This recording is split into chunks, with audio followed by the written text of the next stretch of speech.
33. A 6-year-old girl presents with involuntary jerking. Movements of her right arm. She had several episodes of this that would last for hours before stopping. Spontaneously. In the last 2 weeks, the patient's mother has noted that she seems unaware during parts of these episodes and may have had shaking in her right leg and right side of her face. Her speech has been regressing. Electroencephalogram reveals left hemispheric spikes.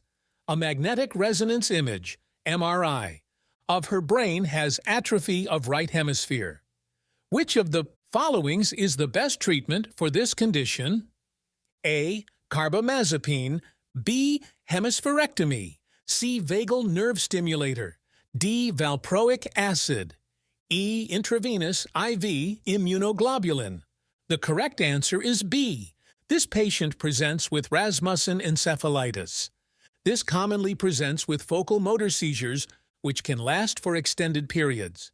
Eventually, these seizures progress to cause complex, partial, and generalized convulsion.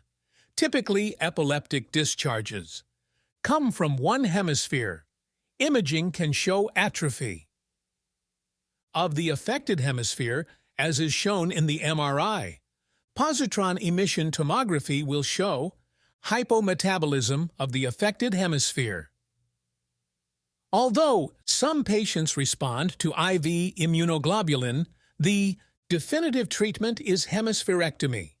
Both carbamazepine and valproic acid are good medications for partial onset seizures and may be used in patients with Rasmussen encephalitis, but will not adequately control seizures.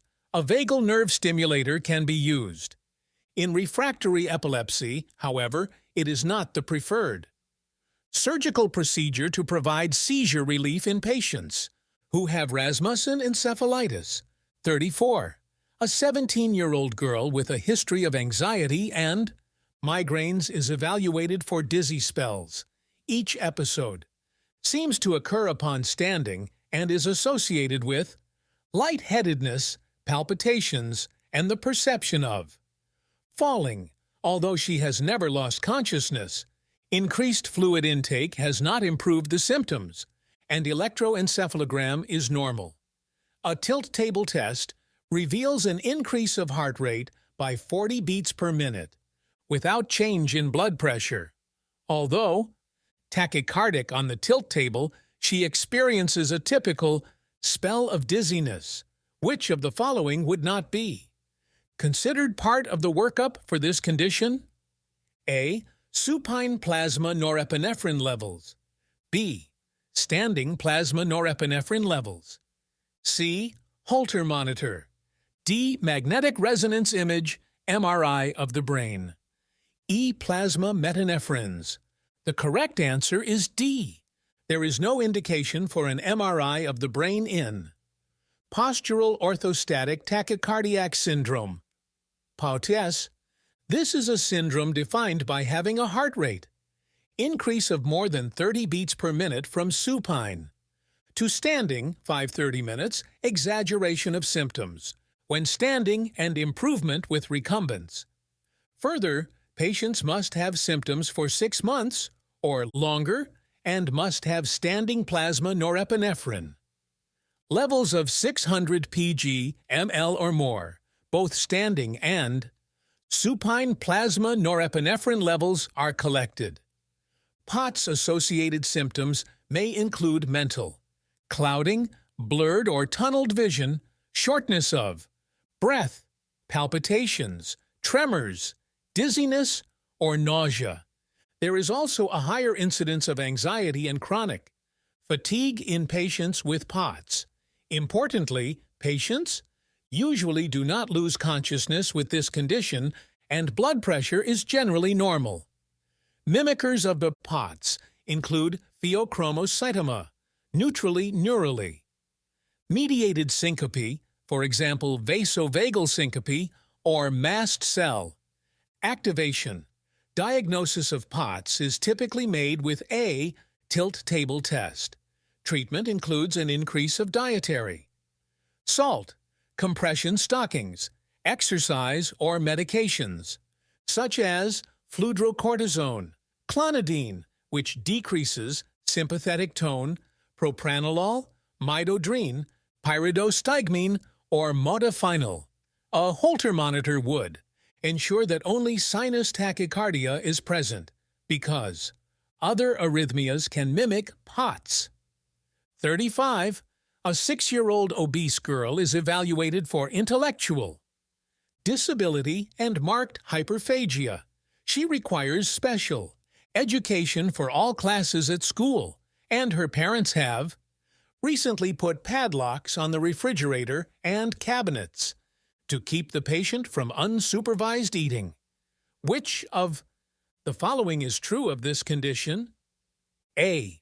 Paternally inherited mutation on 15q. B. Maternally inherited mutation on 15q. C. Sporadic development of XXY. D. Sporadic development of trisomy 21. E. Sporadic development of trisomy 13. The correct answer is A. Prader-Willi is a genetic syndrome characterized by intellectual disability, cryptorchidism, short stature, hyperphagia, and obesity. This disorder demonstrates the rare genetic principle of parental imprinting, wherein receiving a particular mutation on 15q from the father leads to Prader-Willi syndrome, but maternal inheritance of the same mutation leads to Angelman syndrome. Angelman syndrome is characterized by intellectual disability with seizures, hand flapping, and a characteristic happy demeanor. A karyotype of XXY is found in Klinefelter syndrome, which is associated with decreased muscle mass and body hair, increased breast tissue, and sterility. Trisomy 21 is seen with Down syndrome, with symptoms of intellectual disability, hypotonia, macroglossia, flattened nose, low-set ears, slanting eyes, and a single palmar crease. Trisomy 13 is seen with Patau syndrome, which is associated with microcephaly, craniofacial abnormalities, low-set ears, rocker bottom feet, genital defects, dextrocardia, and death in infancy. 36. A 15-month-old girl is brought to the emergency room by her mother because of concern for seizures. The patient had been reaching milestones until 3 months ago when she seemed to have regression. At 6 months old, she had a single seizure associated with a fever. Magnetic resonance imaging and electroencephalography, EEG, at the time were unremarkable. Today, the patient developed recurrent clonic episodes in the absence of a fever. The mother has noted quick jerking movements of both arms over the last several weeks. Neurological examination revealed myoclonic jerks but was otherwise non-focal. Which of the following is the most likely diagnosis? A. Ohtahara syndrome. B. Benign familial neonatal epilepsy. C. Dravet syndrome. D. Panayotopoulos syndrome. E. Lennox-Gastaut syndrome. The correct answer is C. Of the various options, this patient most likely has Dravet syndrome, also known as severe myoclonic epilepsy of infancy. This comes from a mutation affecting the SCN1A gene. Initially, children develop normally until they present with a febrile seizure under the age of 1. Over the course of months, they continue to have milestone regression and develop multiple seizure types, including myoclonic seizures, atonic seizures, absence seizures, and complex partial seizures. Seizures may be exacerbated by carbamazepine or lamotrigine. An initially normal EEG can change to hypsarrhythmia or even multifocal slow spike and wave. Otahara syndrome is also known as early myoclonic encephalopathy and involves focal myoclonus that shifts from one region to the next in the first 3 months of life, with spasms developing later in the disorder. The neurological examination is abnormal at birth with hypotonia, possible seizures, and a very abnormal EEG. Benign familial neonatal epilepsy is a dominantly inherited disorder with a mutation in voltage-gated potassium channels. This leads to seizures on the second or third day of life, but remits by 6 months of age. The child develops normally despite these seizures. Panayotopoulos syndrome is a disorder that usually develops at the age of 5. These seizures have prominent autonomic involvement, including ictal vomiting, along with occipital spikes. Lennox-Gastaut typically develops between the ages of 3 and 5 and involves multiple seizure types along with cognitive dysfunction. 37. A 2-year-old girl is hospitalized for generalized convulsions. She has a history of mental retardation and global developmental delay. Additionally, she had infantile spasms as an infant. On examination, she is found to have microcephaly, cleft lip, and axial hypotonia with appendicular hypertonia, and she is nonverbal. She has poor vision and ophthalmology. Confirms chorioretinal lacunae. A magnetic resonance image, MRI, is shown. Which of the following is the correct diagnosis? A. Rett syndrome. B. Angelman syndrome. C. Aicardi syndrome. D. Autism. E. Fragile X syndrome. The correct answer is C. The case describes a girl with a history of infantile spasms, generalized convulsions, mental retardation, and blindness from chorioretinal lacunae. The MRI demonstrates a genesis of the corpus callosum. This constellation of findings is consistent with Aicardi syndrome, an X-linked dominant condition that occurs in females only, lethal to males. Patients often present in infancy with infantile spasms and progress to have a number of other neurological deficits, as noted earlier.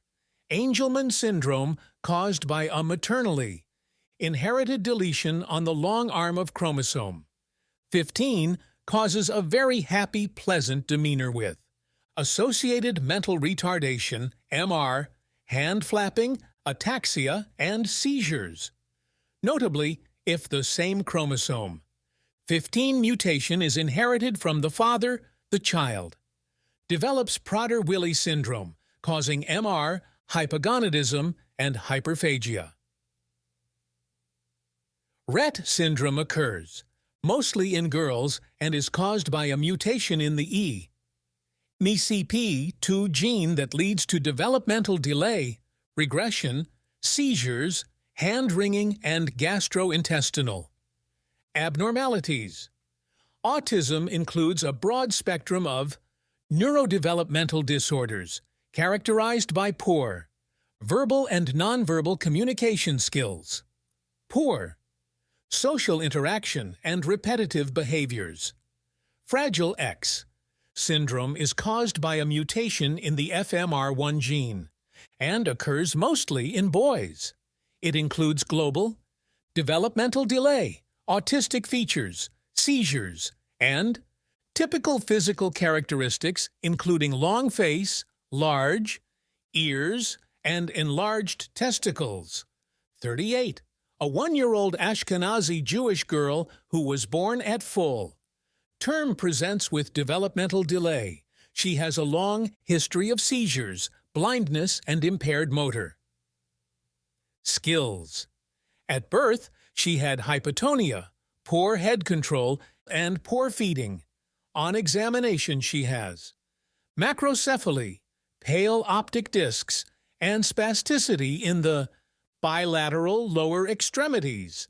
There is hyperreflexia and positive Babinski signs bilaterally. A magnetic resonance image, MRI, demonstrates diffuse symmetric hyperintensities of bilateral white matter regions with involvement of the U fibers, a magnetic resonance. MR. Spectroscopy shows an increased peak of N-acetylaspartic acid, NAA. Which of the following is the correct diagnosis? A. Pelizaeus-Merzbacher disease. B. Alexander disease. C. Rett syndrome. D. Canavan disease. E. Cerebral palsy. The correct answer is D. This patient has Canavan disease, an autosomal recessive leukodystrophy most often seen in the Ashkenazi Jewish population. Canavan disease is associated with aspartoacylase deficiency, leading to an accumulation of null A in the brain. The case. Presentation given is classic for Canavan disease, including neonatal lethargy, a poor suck, poor head, control, hypotonia, macrocephaly, followed by development of blindness from optic atrophy, spasticity, and loss of developmental milestones. Seizures and poor feeding and nutrition are also prominent in this condition. MRI shows a diffuse white matter leukodystrophy with involvement of the U fibers, in addition to a peak in NOA on S spectroscopy. Treatment is supportive. Pelizaeus. Merzbacher disease is a leukodystrophy that spares the U fibers and is caused by deleterious PLP1 genetic events. Alexander disease is a leukodystrophy caused by a mutation in the GFAP gene and has white matter. Changes with a frontal predominance. Rett syndrome, which affects the gray matter, tends to present with milestone regression, microcephaly rather than macrocephaly, and stereotyped hand movements. Cerebral palsy is a term that describes a number of conditions generally related to brain damage at or before birth and is static rather than progressive. 39. A young girl first developed generalized tonic-clonic seizures with fever during her first year of life. These increased in frequency and later absence seizures developed as well. She became quite refractory to anti-epileptic medications. Along with this, her cognitive development began to slow at about the age of 18 months, falling well behind her peers by the time she was 30 months of age. Which of the following genetic syndromes should be considered? A. Rett syndrome. B. West syndrome. C. Landau-Kleffner syndrome. D. Dravet syndrome. E. Generalized epilepsy with febrile seizures plus GFS plus. The correct answer is D.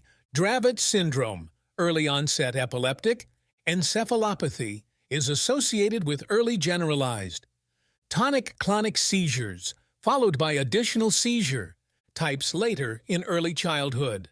Additionally, cognitive function declines as seizures become intractable. Dravet syndrome is associated with SCN1A mutations. Rett syndrome is a neurodevelopmental disorder usually found in females with normal development early on, but later milestone loss and loss of functional movements of the hands. Rett syndrome is associated with MECP2 mutations. West syndrome represents the triad of infantile spasms, interictal, electroencephalograph abnormality known as hypsarrhythmia, and mental retardation. West syndrome has been associated with ARX mutations on the X chromosome in some cases. Landau-Kleffner syndrome, also known as epileptic aphasia, is an autosomal Dominant focal epilepsy with continuous spike and wave discharges in the dominant temporal lobe during sleep that causes speech delay or regression. Landau. Kleffner syndrome is associated with GRIN2A mutations. Jeff's plus is a condition in which febrile seizures continue beyond 6 years of age or develop into epilepsy without regard to fever.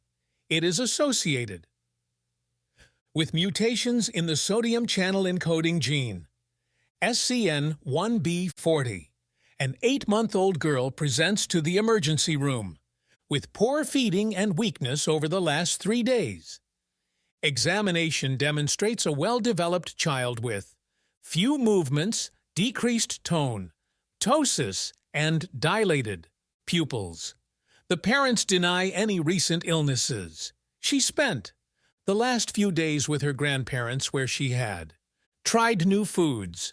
Which of the following is true of this condition? A. This patient has progressive motor neuron weakness from a mutation in the SMN1 gene. B. Soluble NSF attachment protein receptor, SNARE.